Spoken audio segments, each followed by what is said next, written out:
All right, let's get down to the funky stuff. So again, over here, back to the Hill, and yes, Phoenix Calida is there. Phoenix Calida made it up. Representative Dan Kildee, Democrat, Congress critter out of Michigan, said last week on Wednesday that he did not believe the water in Flint, Michigan was safe enough to drink after the city's water crisis, but said he thought progress was being made. All right, sounds bold, sounds confident. Not really. This is a quote that this individual delivered on the Hill.tv program. Said, no, I don't think we can trust it yet. And he also said that there's a crystal ball rising. What the fuck? Kildee, whose district encompasses Flint, said that. Oh, okay, Jesus Christ, yeah, that's a. Oh, somebody's name is Buck Sexton. I kept looking like, is that the name of the city? Is that the name of the county? Oh. And then Crystal Ball is another person. So I'm looking, because I see the words Buck Sexton and Crystal Ball, and I'm like, I'm going to dance around those and try to kill this paragraph.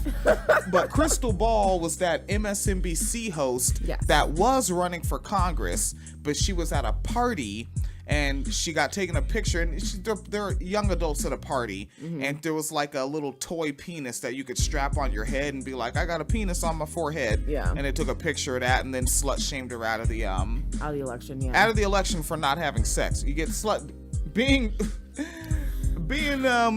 AFAB, a female assigned at birth, is a pre-existing condition. Everyone's a hoe if you think about it. And hoes need abortions.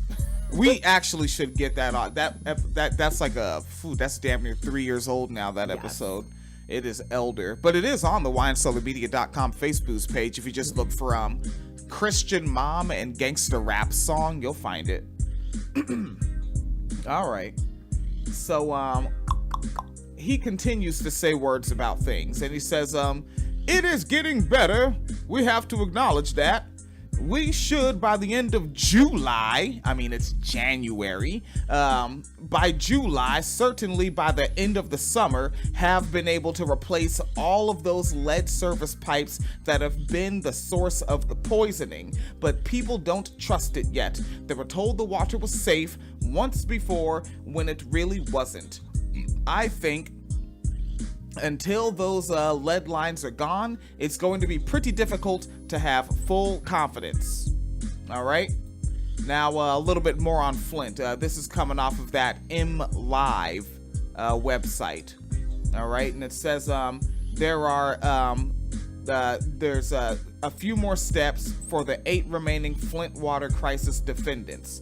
By defendants, these are the people of whom are accused. All right. And on the opposite side of defendants, you have what I personally call plaintiffs.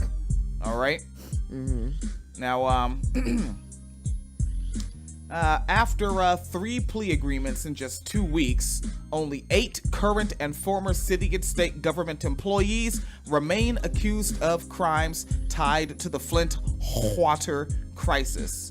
Now, here is what is ahead in each of those cases. The first of which is scheduled to resume in Genesee District Court next week. An individual that goes by the name of Patrick so-called Cook is in the Department of Environmental Quality, doing a good job there. Patrick so-called Cook, a specialist for the Michigan Department of Environmental Quality and Community Drinking Water Unit, has been scheduled to return to the District Court of Genesee for a continuation of his preliminary examination on Wednesday, January 16th. So that's tomorrow. All right. I have decided to follow the Flint shit harder this year. Okay. Yeah. So that right now it is January 15th, 2019. Patrick so-called Cook, a 55-year-old individual, started his preliminary exam with 3 other defendants and former colleagues at the DEQ, Department of Environmental Quality. But each of the trio, Leanne Schechter Smith and Stephen Bush and Michael Prisby, have accepted plea deals with Special Prosecutor Todd Flood. I hate everyone's name in this. These are all like sort of like underboss white villain names. Like underboss white villain names. Like these are the bebops and rocksteadies of white supremacy. Wow. All right, that's what we're really gonna go with. Okay. Bebop, rocksteady, shredder. Let's take a look at these motherfuckers. So Patrick's so-called cook remains charged with willful neglect of duty, misconduct in office, and conspiracy, which means Alex Jones is going to be all up on this one. Isn't Alex Jones dealing with his own conspiracy? I think we learned that yesterday. Maybe. Would you say InfoWars has been declassified? I did use that title. Yes. I used it, and it's up on the YouTube, so it'll be hitting the podcast feed at 8 a.m. one of these days. Actually, no, that was the first one I put up. That went up this morning, so that went up 12 hours ago. 12 hours ago. Calm down, Chief. 8 hours ago. So, Nick Lyon, these fucking names. The Michigan Department of Health and Human Services. Doing a good job, Nick. 4 months, FOUR, 4 months after his attorneys filed a motion to quash his bindover on charges including involuntary manslaughter in the Genesee District Court, Nick Lyon is scheduled to return to court February the 1st. All right? Lyon, a 50-year-old individual and former director of the State Department of Health and Human Services, is asking the Genesee Circuit Court, there's a judge out there who is Joseph Farah. They have compiled the worst possible fucking names. And they got with this Judge Joseph Farah to stop his criminal prosecution, arguing that his case was mistakenly bound over for a jury trial. Whoops! Mistakenly given lead instead of water. Whoops! Lyon, so-called allegedly Nick, who was replaced as the DHHS director, which is Department of Health and Human Services, and that was after Governor Gretchen Whitmer. I gotta do a whole other thing where we just list these fucking names. Governor Gretchen Whitmer was sworn into office and put that nigga in the DHHS, Department of Health and Human Services. Yes. And this was the highest ranking of 15 individuals originally charged with the Flint water crimes. His attorneys say that the district judge, William Crawford, should not have bound his case over for trial because prosecutors failed to produce required proof that he committed crimes during his preliminary examination. Mr. Lyon is charged with 2 counts of involuntary manslaughter, misconduct in office, and willful neglect of duty. Smart device giving me notifications. Oh, it says go to bed early so I can do, I gotta do some work in the morning in the factory. Extra shit. Misconduct in office and willful neglect of duty. All charges related to his response to the Flint water deliberate action. They keep calling it a crisis. Yeah. And the deaths of 2 Genesee County men during deadly outbreaks of Legionnaire's disease. All right, we had some pictures up of that way back in the. I think that was actually before we had a website, so we just put them on Facebook. PhD Dr. Eden Wells, Michigan Department of Health and Human Services. Dr. Wells, a 56-year-old individual who served as Michigan's chief medical examiner under Governor Rick Snyder, which is the top. That actually is Krang. That's the one. Snyder is Krang. Yeah, he's like Wells, Patrick. Yeah, Rick Snyder, man. That's a fucking villain name. Governor, what up? It fits. It does. It has snide in it. Yeah. It is the act of, like, yeah, it's basically taking snide and making it action over, like, rhetorical delivery. All right. So Rick Snide is scheduled to make okay, she is scheduled to make her first appearance in the Genesee Court February 4th. All right. Now, Dr. Eden Wells was bound over for a jury trial earlier this month on charges of manslaughter, willful neglect of duty, misconduct in office, and lying to a peace overseer. Like Mr. Lyon in the previous paragraph, her case has been assigned to Judge Joseph Farah, and like Mr. Lyon, she's expected to file a motion to quash, arguing that the Genesee District Court judge mistakenly bound her dadgummit case. All right. Robert Scott, Nancy Peeler, all right, Michigan Department of Health and Human Services. These people are also doing a darn good job. I think they call it a bang-up job. Yes. Right proper. Right proper. It's a right proper job, except people are dying, so it's really not going that proper. Are they Negroes? They are. All right, then. They have enough welfare checks to breed more. They're racist. The preliminary examinations for Robert Scott and Nancy Peeler are they're scheduled to continue for 2 Michigan Department of Health and Human Services officials, and that's going to be on February 8th. All right. Run it back to September. Special Flint Water prosecutor Todd Flood said he was about to wrap up his initial cases against the pair, but appearances in the Genesee District Court have been delayed since. All right, Nancy Peeler and Robert Scott are each charged with misconduct in office and conspiracy, both of which are felonious, and also willful neglect of duty, which is a misdemeanor, and that is for their roles in the water deliberate action, of which we're calling a crisis for some reason. All right, each were involved in the development of state reports on blood lead levels of Flint's children during the water crisis. And here we have the coon. Buck dancing coon ass nigga. All right. Darnell Early. Ooh, he got a coon ass name. Woo! All right. So Well, the name Darnell is officially ruined. oh my goodness. Yeah. Yeah, I think the Early makes it worse. So does that facial hair. Yeah, it looks like he wants to be white. He looks like he's trying to be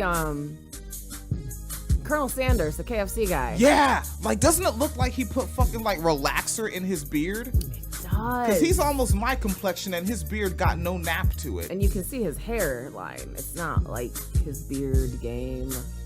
Yeah, this coon ass nigga. So Darnell Early, former emergency manager, and Howard Croft, former Flint DPW director. Let's take a look at these motherfuckers and then we'll move on, all right? So I'm actually just going to title this episode for Flint. Yes. Yes, thank you for giving me a notification, smart device. Preliminary examinations for the former Flint emergency manager, Darnell Early, and former Flint Department of Public Works director, Howard Croft. These are set to continue February 25th, all right, in the Flint District Court. The exams have been the slowest to develop so far, with just one witness having been called to testify before Judge Nathaniel Perry. The special prosecutor, Todd Flood, has said he expects to call at least 15 witnesses during the exams for Croft and Darnell Coon-ass Buck-dancing Early.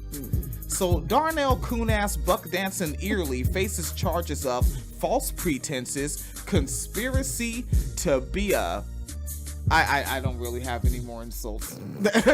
Conspiracy to commit false pretenses, misconduct in office, and willful neglect of his own motherfucking people. Okay. Croft faces charges of false pretenses and conspiracy to commit false pretenses. Their special attorney, Todd Flood, has given notice to both of these men, including the coon, that he intends to ask Mr. Perry to bind them over for trial on additional charges of involuntary manslaughter. Good. And cooning. And cooning. Is that the charge? Cooning and Kel, I tell you that right now. Come on. I need to do that there. And we'll move them fellers on forward. Let's take a look down there. Look at that right there. That's pretty good. Oh, you didn't even look at my show notes, did you? No, I did not. I didn't know you made any. Yeah. No, I did not know you made any, Miss Ma'am. You're sure you made show notes? I'm sure. I hope you're sure happy it's Tuesday. In the wine cellar. Baby, why are you trying to give me a glass? Why? Just give me that bottle. Fucking bottle, fuckface. I don't have a bottle. All right, I ain't got it, so you can't get it. folks, though, I'm gonna link this with the post, but there is a op-ed in the PBS NewsHour, which is a podcast I'm subscribed to. And yeah, there's an opinion piece. Charter schools are draining LA's public schools, and that's why strikes are going viral. Yes. All right, your main man Ted Cruz, Beard Gang Ted, said that folks outside of DC don't care about no Russia investigation. Now we know why he said it, because he's a McPublican and he's being a team player. All right, that's all that really is.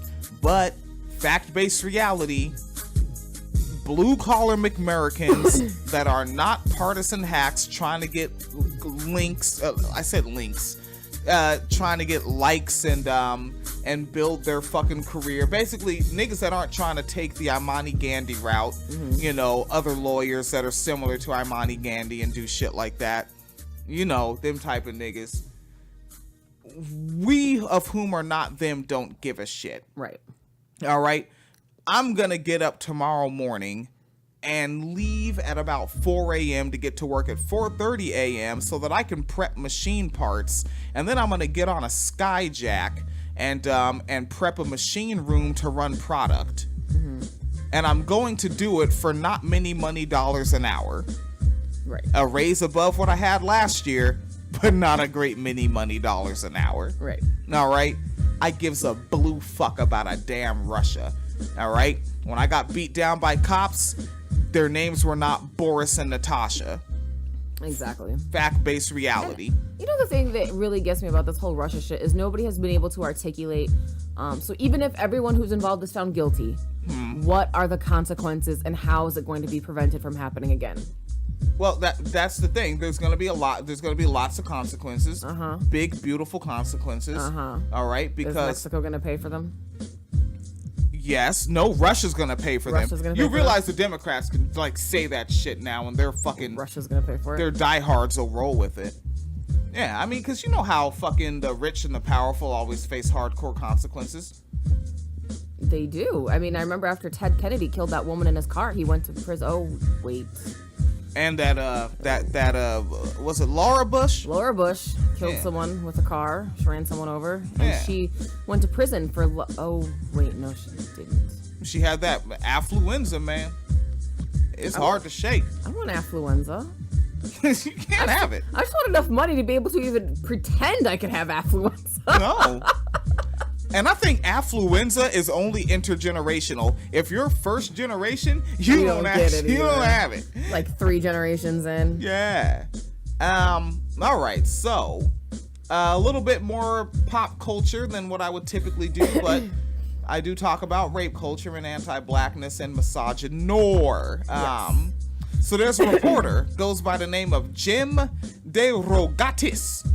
And this individual made a reveal during an appearance on a New York Times podcast. All right. Jim is the reporter who has pursued the sexual and physical abuse allegations against Robert Sylvester Kelly since 2000. And he was a guest on the New York Times podcast series, The Popcast, with the host, John Karamanika, last year. That's a name. Yeah, you gotta have a good one. Niggas be saying last year like that shit wasn't a few days ago. Quit playing with me. So during the two's conversation, Mr. D. Rogatis discussed how he first started reporting on R. Kelly and recalled when he first went through the documents related to the singer and Aaliyah's annulment. Quote, the annulment for the R. Kelly marriage and Aaliyah's legal claim against him had been sealed in Detroit. They were sealed by the court, but those documents were provided to me, end quote.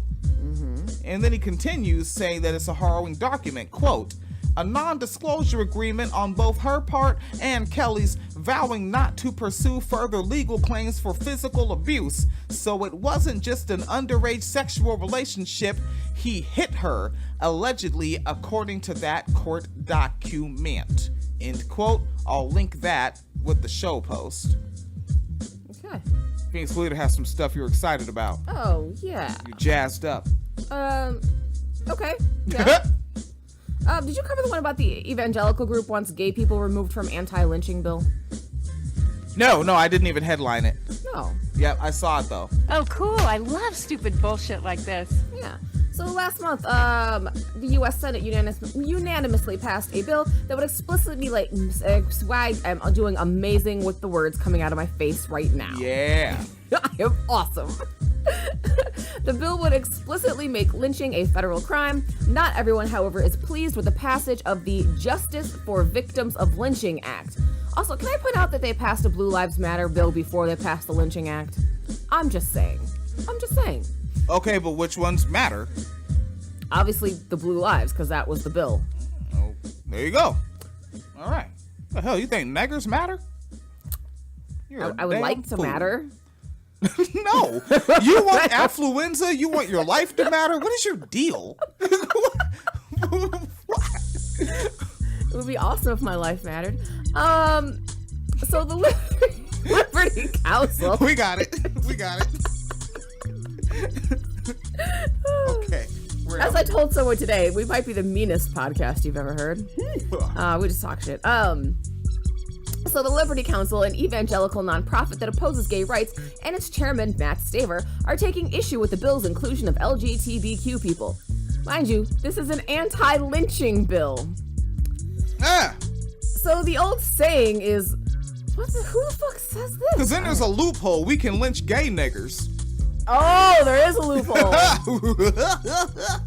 Yeah. Wait, so that means they could just lynch all the black women they want, since black women are inherently masculine looking, right? By Euro beauty standards? Or really, you can just accuse anybody of being gay. Yeah. Anybody.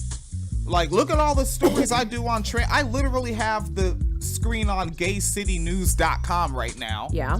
Like, yeah, they can just be like, you're gay. Lynch them. Yeah. So according to Staver, the old saying is, once a camel gets the nose in the tent, you can't stop the rest of them from getting the rest of the way in. Who the fuck? That's in the article? Yes. No one says that. I don't know. A pack of Camel cigarettes? What is he talking about?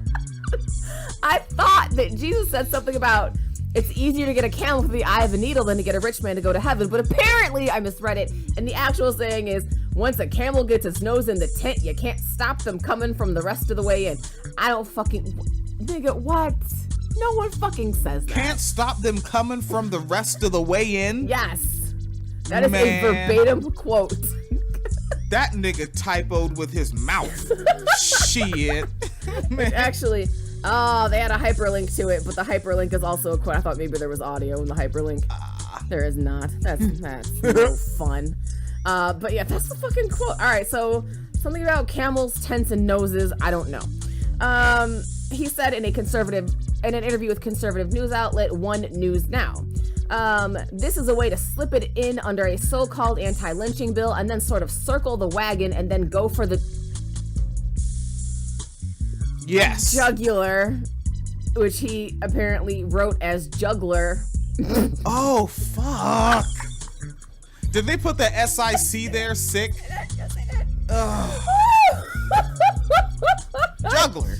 Chile. So this Wait, is like hold an on. anti-juggalo bill? He's mad at Hold on. clowns?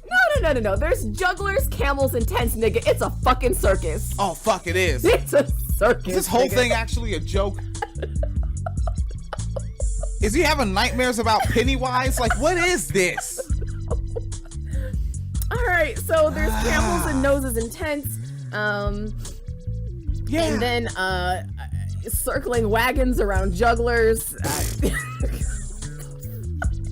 Staver told One News Now his organization, which has been labeled an anti-LGBTQ hate group by the Southern Poverty Law Center, is lobbying lawmakers in the House to have them remove the bill's sexual orientation and gender identity language before taking a final vote.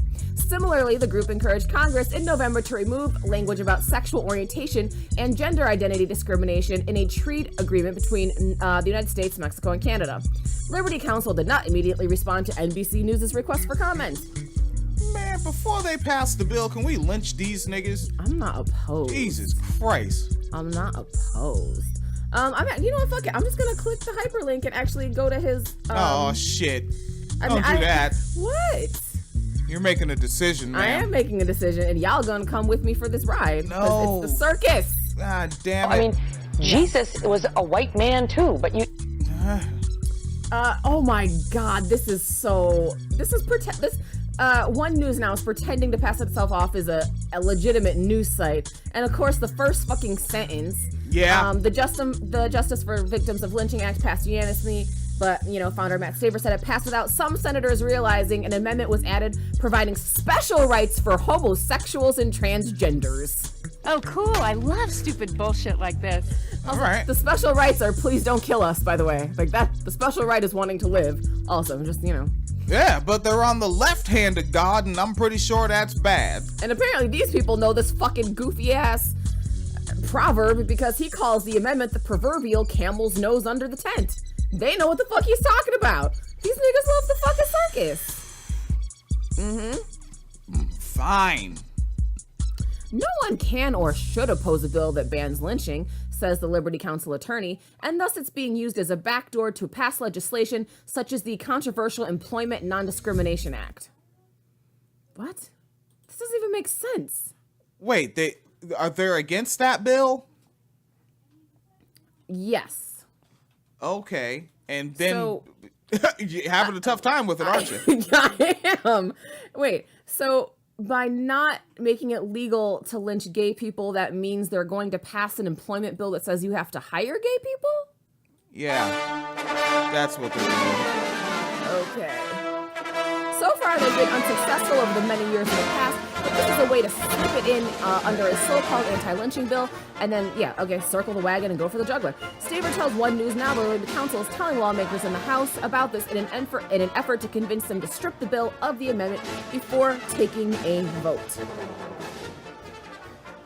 I don't. Juggler. Why?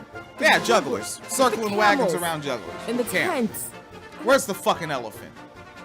Flying somewhere. Now, I done seen about everything. Miss Ma'am. Fucking. God damn it. Hey, You don't know. I don't know either. I mean, fuck it. Just pass it on. Let's just let the whole thing rock. Just, you know what the deal is, man. Here, just have at it. Christians out of the military. And we played the soundbite yesterday from Robert Oscar Lopez saying, look, what the repeal of Don't Ask, Don't Tell has done is it's opened the door for these hyper-masculine homosexuals to come into the military, very similar to the kind of masculine ideal of the warrior in Greek culture, like, and they were homosexual. Those that were the masculine ideal in Greek was the Greek warrior. He was a homosexual. They would often have young boys as their homosexual lovers. Politics is weird. And you would have these homosexual couples that would fight together. The 300 at Sparta. The movie was made about them. They were 150 pairs of homosexual lovers. So there's a military tradition that's connected to homosexuality, and it's also connected to fascism. I didn't know what you were going to do to my podcast this evening. What? You're trying to ruin the wine cellar. I'm telling you about camels in tents and circuses, nigga. What the fuck? Is this story still going? No. What else is happening? You're trying. Oh, yeah. All the other Peace things are Leader has her happening. other 800 tabs open. I do have 800 tabs open. An Ohio man has been arrested after releasing racehorses from a racetrack. Why? I guess, I mean, are the horses being abused? I guess making them race is... Police say a man broke into the Stark County Fairgrounds in Ohio and released more than a dozen racehorses, including one that then died after falling through ice. Oh, Jesus, balls. The 28-year-old man is facing multiple charges, including breaking and entering, inducing panic, and drug possession. Police say the man released 15 horses around 5:30 a.m. Monday, telling responding officers that the animals wanted to be free.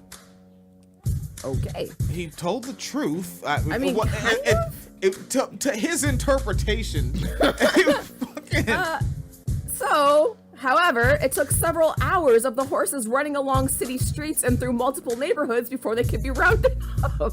Oh my I don't fuck. think that's the kind of free that they wanted. This nigga just manufactured a micro stampede?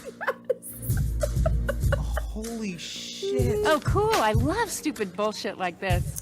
The president of the Stark County Agricultural Society, which operates the fairgrounds, says all remaining living horses were returned to their barn and have since been seen by a veterinarian. Fine. What? WineCellarMedia.com. Yes. PayPal.me/Phoenix and William. Patreon.com/WineCellarMedia Fund. GayCityNews.nyc stories. You can tell that whoever wrote this is one of those. They're a bloke, Paul Schindler. A bloke. Because they put an historic day. Yeah, I said bullshit. I listened to a podcast called Grammar Girl, and Grammar Girl said that just really go with whatever your accent is with choosing a and an. Mm-hmm. So, on a historic day, the state capital of Albany in New York, with many LGBTQ advocates. Let's remember, we gotta, I get it, we want to shorten shit down, but individual people, all right? So with many advocates for, quite frankly, expanded human rights, many expanded human rights advocates were on hand, and both houses of the legislature adopted 2 long-stalled civil rights bills. The Gender Expression Non-Discrimination Act, GENDA, a transgender rights measure, and a ban on conversion therapy practiced on minors by licensed mental health so-called professionals. In a fitting opening to the day's session in the Senate, which had been the roadblock to both measures, a rabbi, Yael Rapport, which is that's Jew style, right? That is rather Jewish, yes. All right, keeping it mad Jew style. Yes. Coming through, Rabbi Yael Rapport, from the congregation Beat Simchat Torah. It's a Manhattan LGBTQ congregation. They could have put Q-gregation. It would have been fun. Really? They offered an invocation. All right, you need a congregation for an invocation. Wow. And a salutation? Because it's a congressional measure in a great situation. I think that it's a leading movement for the nation. All right. Really? I don't know. What do you think about that? You just want to say something on your own internet radio station. What? Why? Why? What? Yes, ma'am. No. No. No. You sound like you want music from the same genre as Another Bad Creation. Really?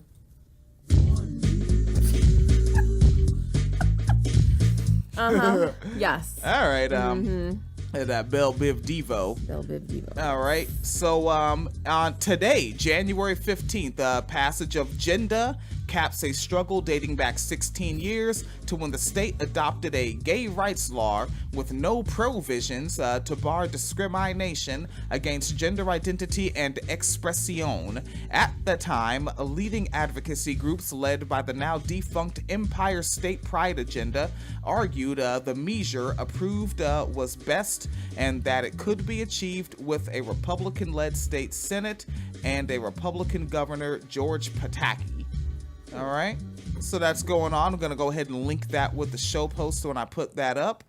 But for now, we got to get the heck darn out of here. I need to eat a food with my face. Oh, okay. Oh, you have I had a funny one. More from your 800 tabs? Yes, from my 800 tabs. All right, let's bring it in from your 800 tabs. I mean, you see the title, right? Like, you know this shit's going to be quality. I'm just saying. What's this? All right, so this is from Phoenix Collider's 800 tabs. A lot of shit be on Fox News. It does. A gang of shit. Yes. All right, let's take a look here, man, because this story could be poison. I'll tell you that right now, Really? buddy. What, Miss Ma'am? It's not poison. It's about kindness. Nigga. This show is fucked up. A Florida man made a threat to his neighbor. Now, see, if y'all have been long-time listeners, you can hear him doing it. He read the title and didn't want to read the whole title, so he's frantically scrolling and making noises trying to get to the rest of the story without reading the rest of the title. And there she goes saying stuff that's not true. Negroes doing Negro stuff. So, his name is Brian Dwayne Stewart, a 30-year-old individual, and he done got himself arrested this past weekend when he reportedly threatened to kill his neighbors, all right, with a machete. And on this here machete, he decided to do some engraving. Oh, no. All right? Okay. Because he is literate, all right? You don't just look at a Florida white man with a mullet and a receding hairline and just assume he can't do words as fancy as you northern folk that went to a private middle school. All right? Yes. He spelled kindness correctly on his machete to kill people with. So, Yes, ma'am. killing people with kindness, literally. Attempted. Woo. But as of now, the Santa Rosa County Sheriff's deputies said the neighbor heard yelling and banging coming from Stewart's home all day, and at around midnight, the unnamed neighbor told the police fellers that he heard Stewart tell another person in the house he was gonna kill him with kindness. And the neighbor, along with another neighbor who expressed concern for a woman and a child who also lived in their house, reportedly went to Stewart's home to tell him to keep it the hell down. And there's another, this is one of those joints where they have headlines in the middle of it, and this another headline is, Florida man chews up seat of police car after cocaine arrest. All right, Okay. but continuing with this one. Okay, but this one, though, this is how white crime becomes white on white crime. Ha! Right? So he said he's going to kill people with a machete, and his neighbors came over to tell him to keep it down. It's like, you're white. You can call the cops. You're Like, what are you doing? Well, he's got a machete. He's starting to kill him. Let me go over there and give him my 2 cents. Yeah, let me tell you something, buddy. And then that's where, this usually happens with white men. They try to see who's whiter. Yeah, who's the whitest man in the room? Yeah. You know. All right. So Mr. Stewart, it's kind of like that Bill Burr joint where they were talking about when you're in the stands at a game and you're like, you suck, buddy. You're a loser. Go ahead, come up here. They went up there. Like, oh. So Stewart, he came out there with a knife raised in an upward motion. I like that. I like how that was articulated.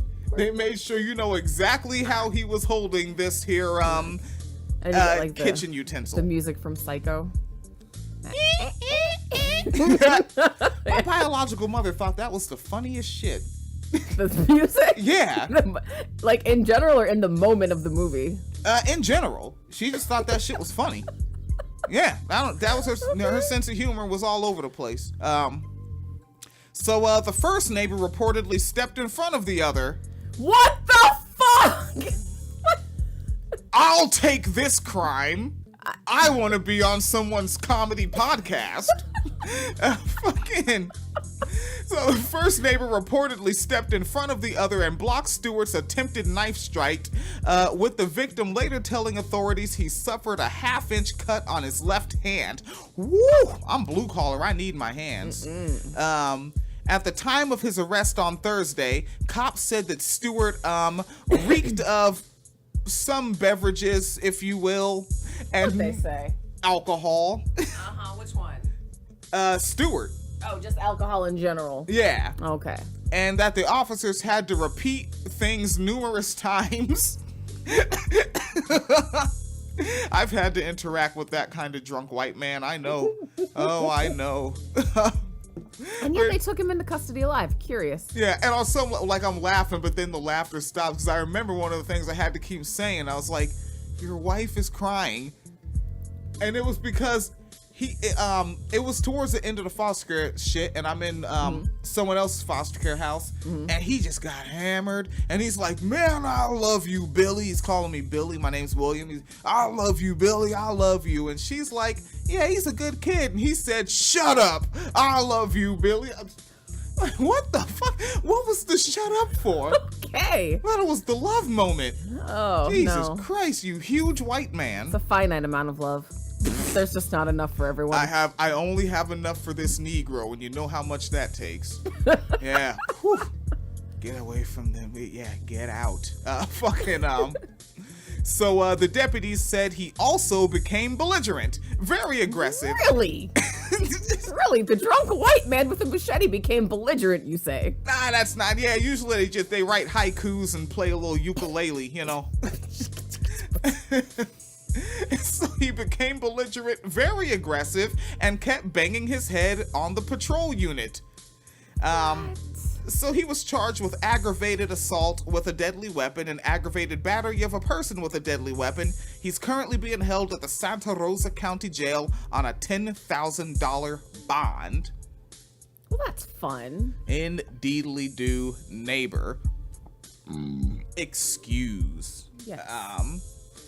PayPal.me/Phoenix and William if you want to drop something in the fucking tip cup, and Patreon.com/Wine Media Fund if you want to opt in to pay a monthly tax of your choice in amount, so that you could hold the wine cellar down, keep the wine cellar up, so that everybody can drive on this road because you keep the potholes filled, unlike where we live. Right? Like, they're just inverted speed bumps at this point. Like, they're not a bug, they're a feature. Yeah, it's bad. It's real in the this, that, and the other. Yeah. All right, father muckers. Please be as safe as possible wherever you are.